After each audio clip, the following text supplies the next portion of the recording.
ونفعنا.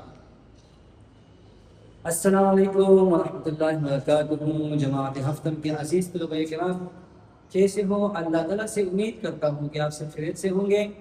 میرے عزیز بچوں، آج جو ہمارا ٹاپک ہے نیکسٹ آن لائن کلاس کے لیے تو ہے غزوہ خندق. آپ کی کتاب میں جو غزوات ہیں تو اس میں دوسرا نمبر سبق وہ غزوہ خندق کے نام پر ہیں. تو آئیے آج ہم جانتے ہیں غزوہ خندق کے بارے میں، اس کے جو بنیادی معلومات ہیں اور اس کے ساتھ ساتھ کتاب میں جو حاصلات تعلم ہیں تو آج ہم اس کے بارے میں جانیں گے.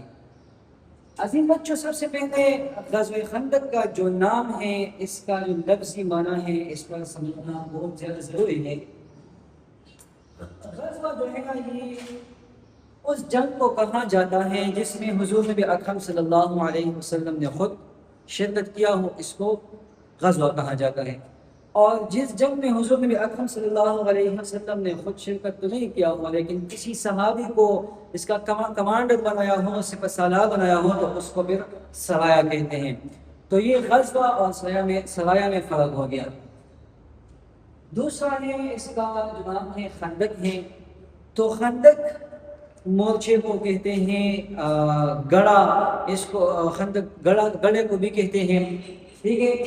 اس جنگ کا جو دوسرا نام ہے وہ احزاب ہے، یعنی غزوہ خندق کا دوسرا نام غزوہ احزاب یا جنگ احزاب ہے. احزاب کیوں کہتے ہیں، اس کا وجہ کیا ہے؟ تو عزیز بچوں، احزاب کا لفظ جو ہے نا یہ جمع ہے حزب کا. حزب ایک لشکر کو کہتے ہیں، احزاب بہت سی لشکروں کو کہا جاتا ہے، گروہوں کو کہا جاتا ہے. وجہ یہ ہے کہ جب حضور نبی اکرم صلی اللہ علیہ وسلم نے جنگ بدر میں کفار کو شکست دیا، اسی طرح احد میں بھی کفار کو شکست مل گئی. تو کفار اور یہود، یعنی مکہ کے جو کفار تھے وہ اور مدینہ کے جو قبائل یہود تھے وہ سب مل کر مدینہ منورہ پر جو ہے نا انہوں نے چڑھائی کی تھی. تو اس وجہ سے اس کو احزاب کہا جاتا ہے. غزوہ احزاب کی جو بنیادی معلومات ہیں آئیے اس کے بارے میں کچھ جانیں. سب سے پہلی بات یہ ہے کہ غزوہ خندق کب لڑی گئی. تو غزوہ خندق ہجرت کے 5ویں سال شوال کے مہینے میں لڑی گئی ہے. وجہ کیا تھی؟ وجہ یہ تھی کہ جب کفار کو جنگ احد میں شکست ہوئی، اسی طرح اس سے پہلے ایک جنگ لڑی گئی ہے، اس کا نام غزوہ احد ہے. احد میں بھی کفار کو اللہ نے شکست دی تھی. تو اب کفار جو ہے وہ دل میں بہت زیادہ پشیمان بھی تھے، شرمندہ بھی تھے. تو وہ اپنے غصہ کو نکالنے کے لیے انہوں نے یہ منصوبہ بنا دیا کہ بدر میں کفار مکہ کو شکست ہوئی تھی، احد میں جو ہے نا یہودی قبائل کو شکست ہوئی تھی. تو ان کے سارے سردار آپس میں مل گئی اور ان کے ایک بہت عظیم لشکر بن گیا، تقریباً 10,000 تعداد پر مشتمل تھی وہ لشکر. وہ سب جو ہے نا اس بات پر متفق ہو گئے کہ اب چونکہ نبی کریم صلی اللہ علیہ وسلم مدینہ منورہ میں ہیں تو صحابہ کرام کی تعداد بھی کم ہے اور ہم زیادہ ہیں تو ہم ان کو شکست دیں گے. تو یہی وجہ تھی کہ اس کے سلسلے میں غزوہ خندق جو ہے نا وہ لڑے گئی. غزوہ خندق میں مسلمانوں کی تعداد کتنی تھی؟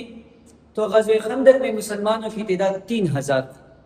بیٹا اسلام کا جو سب سے پہلا جنگ لڑی گئی ہے غزوہ بدر، اس میں مسلمانوں کی تعداد جو ہے نا 1,000 اور کفار کی تعداد وہ 3,000 تھی.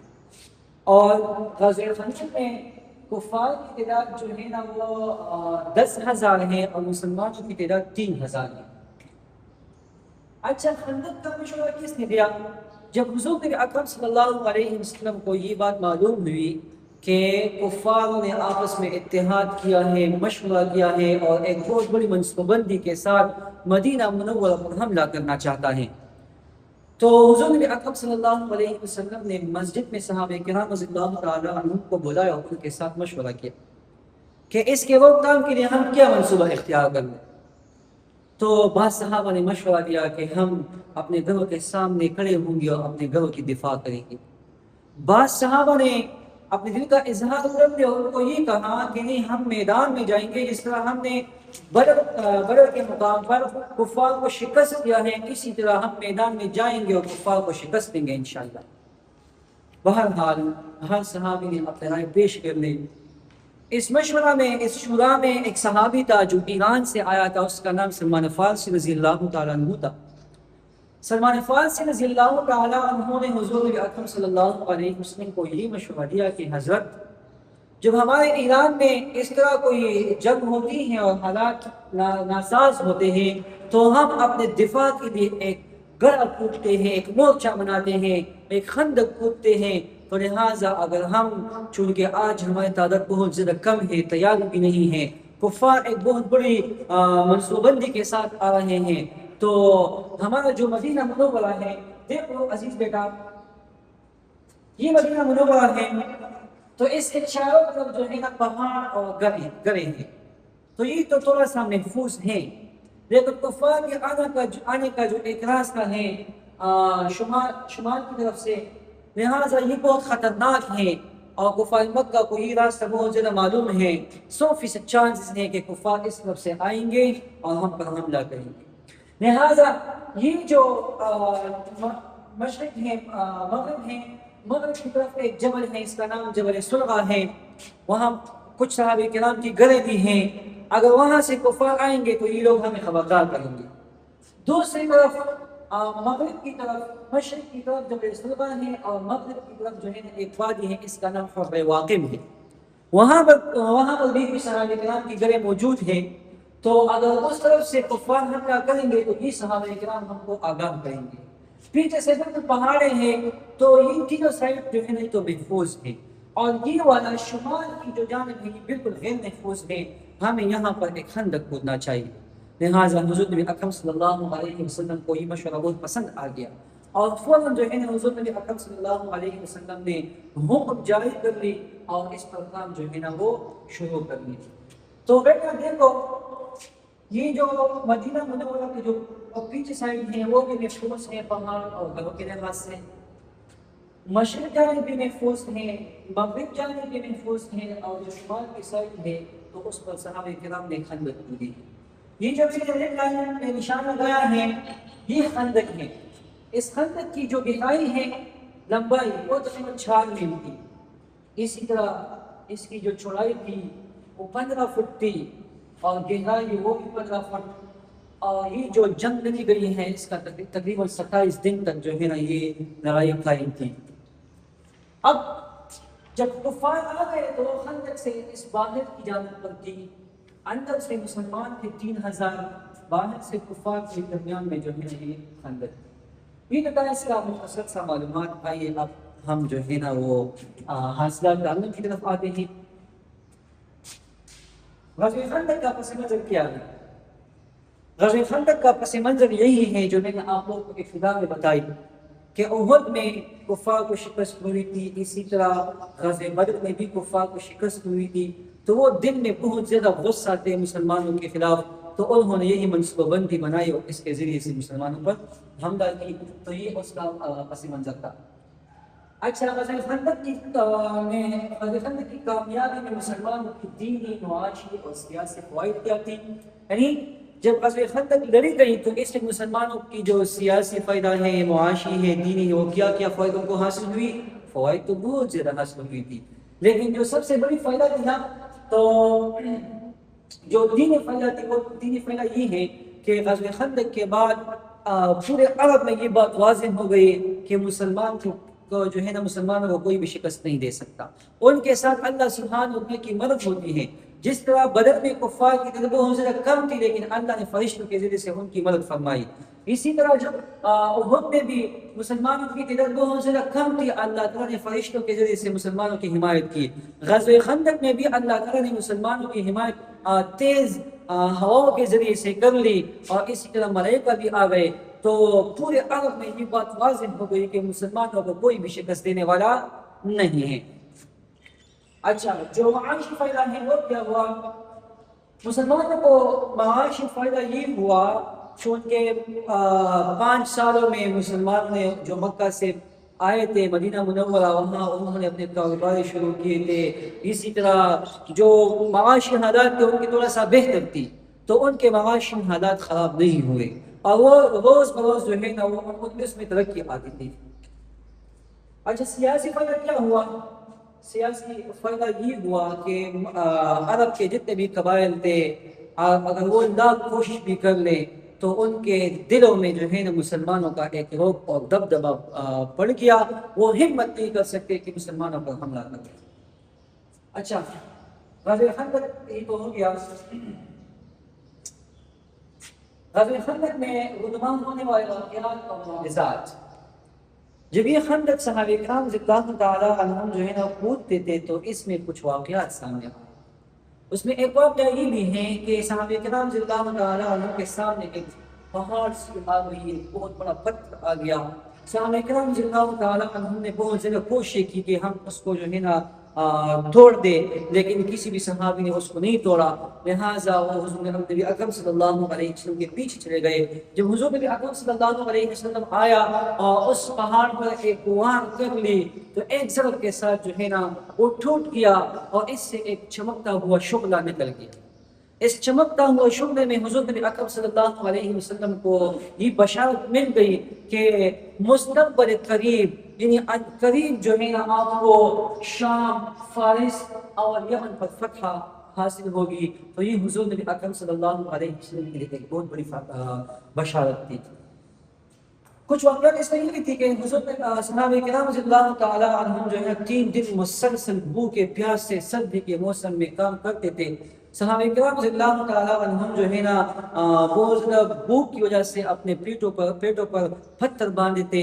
اسی طرح حضور نبی اکرم صلی اللہ علیہ وسلم نے بھی خندق کودتے وقت جو ہے نا اپنے پیٹ پر پتھر باندھا تھا تاکہ صحابہ کرام رضی اللہ تعالیٰ عنہم یہ نہ کہے کہ ہم نے پتھر باندھے ہیں، بھوک کی وجہ سے ہم کام کر رہے ہیں، اور حضور نبی کریم صلی اللہ علیہ وسلم جو ہے نا وہ کھاتے پیتے ہیں۔ تو یہ بھی اس بات کی دلیل ہے کہ حضور نبی کریم صلی اللہ علیہ وسلم بھی 3 دن مسلسل انہوں نے کام بھی کیا ہے اس میں اور بھوکا پیاسا رہا ہے۔